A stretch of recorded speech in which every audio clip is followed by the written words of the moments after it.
Kelelawar Honduras putih dikenal karena bulu putihnya yang mencolok, yang membuatnya tampak unik di antara spesies kelelawar lainnya. Kelelawar ini memiliki ukuran tubuh yang kecil, dengan panjang tubuh sekitar 3 hingga 5 cm dan berat kurang dari 10 gram. Spesies ini umumnya ditemukan di hutan hujan Amerika Tengah. Mereka biasanya tinggal di daerah-daerah dengan vegetasi yang cukup untuk membuat tempat berteduh mereka. Honduras whitebird sering ditemukan dalam kelompok kecil, dan mereka memiliki perilaku sosial yang kuat di dalam kelompok tersebut. Makanan mereka umumnya terdiri dari buah-buahan.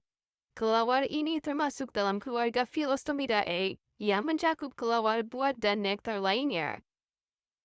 Terima kasih sudah menonton.